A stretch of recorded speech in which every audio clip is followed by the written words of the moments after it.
Mahalchhari 24 mile সিঙ্গেনালা থেকে রওনা দিয়ে এখন দুমনিঘাট এলাকায় পৌঁছেছে আমাদের রামগড় ধর্মচক্র বুদ্ধবিহারের বড় বান্তে। তো উনি শুধু হেঁটে হেঁটেই খাগড়াছড়ি উপজেলাগুলো ঘুরতেছে। তো আজকে এখান থেকে গিয়ে অবস্থান করবে সিন্দুকছড়ি নাইক্রেপাড়া এলাকায়। আপনারা নিশ্চয়ই দেখতে পাচ্ছেন বড় বাঁধ থেকে। তো বাঁধের জন্য সবাই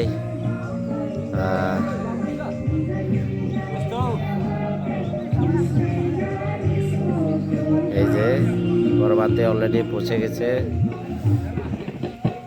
বাঁধ থেকে বন্দনা জানাই হাজার হাজার।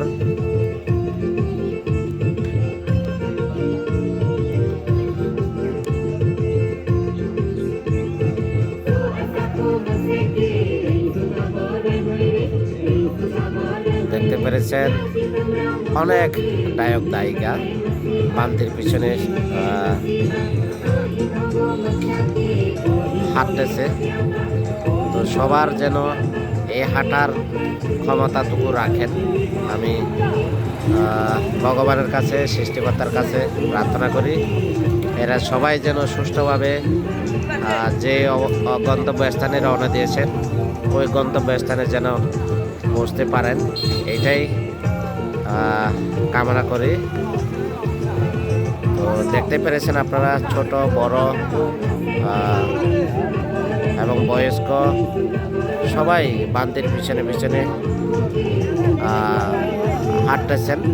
তো আপনারা যারা ভিডিওতে দেখবেন সবাই এই গায়ক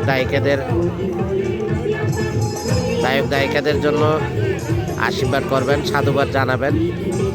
তো এই পর্যন্তই ভিডিওটি দেখাচ্ছে আপনাদের মাধ্যমে, ভিডিওর মাধ্যমে। সো আপনারা নিশ্চয়ই দেখতে পেরেছেন অনেক লম্বা লাইন, অনেক লম্বা লাইন। সো অবশ্যই আমি বারবার সবার কাছে অনুরোধ করতেছি, আপনারা যারা এই ভিডিওটি দেখবেন এই গায়িকাদের জন্য সাধুবাদ জানাবেন এবং আশীর্বাদ করবেন। ওনারা সবাই যেন সুষ্ঠুভাবে বান্তি যেখানে অবস্থান করবেন ওখানে গিয়ে যেন পৌঁছতে পারেন।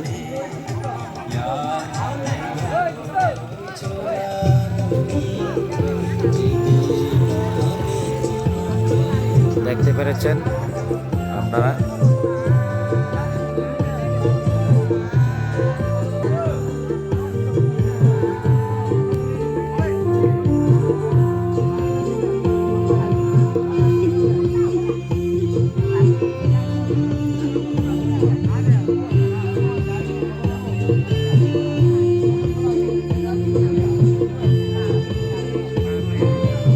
অনেক লম্বা লাইন। এই লাইন শেষ করতে গেলে আমাকে মিনিমাম আধা ঘন্টার জন্য ভিডিওটি করতে হবে। তো আমি আর ভিডিওটি লং করতে চাচ্ছি না। আপনাদের কাছে আবারও এই গায়িকাদের জন্য সাধুবাদ চাচ্ছি। সবাই যেন সাধুবাদ দিয়ে আশীর্বাদ দিয়ে পাশে থাকবেন। ধন্যবাদ সবাইকে। সবার প্রতি রইল অফুরন্ত ভালোবাসা।